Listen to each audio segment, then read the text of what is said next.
Hello everyone, Merry Christmas, a Happy New Year. This is Abby at Chasing Tens. Behind these garage doors I've got something really special for you. Something which is quite old, not that old, but it's been turned into gold.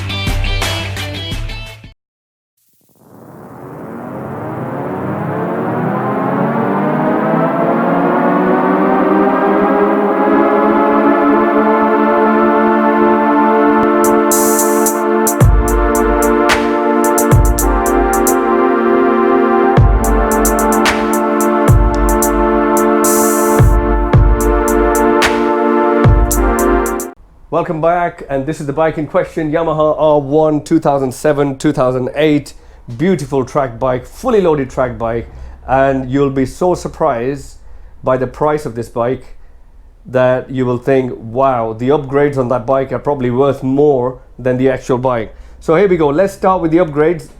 So on this bike you've got the K-Tech DDS Professional internal kit on the inside the forks. So you've got the normal Yamaha standard forks, but inside the forks you've got the K-Tech DDS kit. Then you've got the Öhlins steering damper, which has been revalved for the track.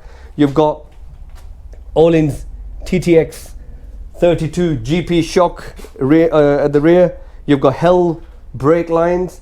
You've got Okasato quick shifter and master cylinder, which is very similar to the Brembo RCS 19. You've got all the way Hell brake lines in the front and the back. You've got reserviced calipers with upgraded pistons. You've got Brembo discs.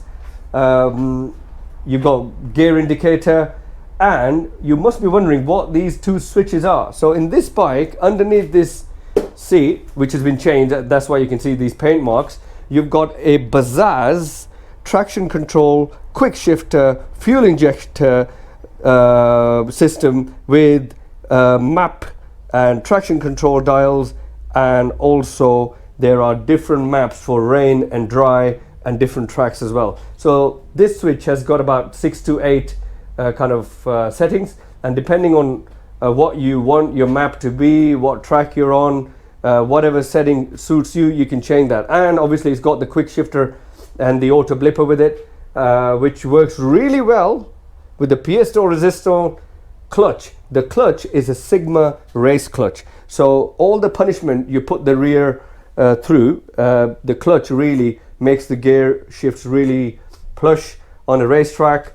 Really beautiful gear changes with the auto blipper and the quick shifter. And even if you don't have an auto blipper and a quick shifter, if you put a clutch like a Suter or a Sigma, you know, the gear changes are really smooth.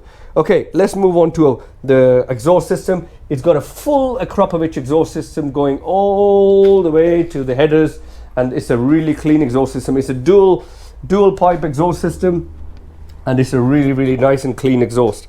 Then we've got the Gilles rear sets. Also the Rizoma rear sets came with the bike, and you know, I just love that right at the end of these rear sets you've got some real good grip, so your foot around the corners won't really slip anywhere. And the Rizoma ones are pretty good as well, which came with the bike, so that's in the box at the moment.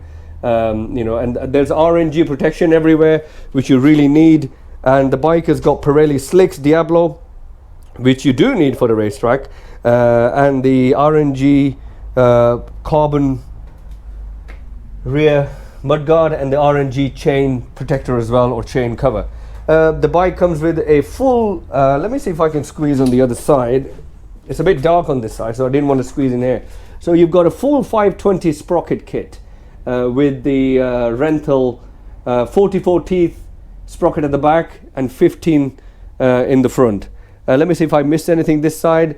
Little bits and bobs, like, you know, you've got aftermarket levers and stuff, which is standard. GoPro mounts and stuff. If you're wondering what this is to put a lap timer on. I mean, all in all, this bike, Bike Tech keyless fuel cap. What else? yeah, just rest is just standard stuff, some crash protection here and there. So the bike itself, you know, for £4,400 is a really good bike. I mean, the upgrades, like I said, are probably worth, you know, 3-4 grand themselves. I mean, the TTX shock absorber at the back is about £1,200 off the shelf. So I mean, I can go on and on about different prices, but I mean, the main reason I made this video is to show you that you don't really need a 15-20 grand bike to have. I mean, if you're wondering, horsepower wise, with the Bazzaz system, this does about 174 bhp on the wheel, you know. So if you think about it, you don't really need a 15-20 grand bike to take to the track. I mean, God forbid if this has an accident, how much I'm going to lose, how much, you know, it's just one of those things to think about. That do you really need? I mean, I do use the Aprilia RSV4 RF for the track, and if you're wondering where that bike is, it's gone for a full track treatment at the moment. So I'm completely turning it into a track bike. But you know, I take the Aprilia to the track. I've had 1 or 2 crashes, and when you come back, there's a big bill. So a bike like that, you really don't have a lot to lose if the worst was to happen. So I thought I'll make this small video to show you that you can squeeze a lot out of the old girl, and you know, it's a pretty good bike. Let me know what you think in the comment section. Let me know what more upgrades you will put on. Actually, carbon wheels would go really well. Carbon carbon wheels will go really well on the on this bike, and I think that's the last upgrade you need on this bike, really. Everything else is spot on. Let me know in the comment section what do you think would be would suit the bike. I know some of you might say some M50, M40 calipers, or M4 or M50 calipers, but yeah, let me know in the comment section what you think. Let me know if it's over the top. Let me know if it needs something else. Thank you for watching. Chasing Temps, Abby signing out. Ta-ra.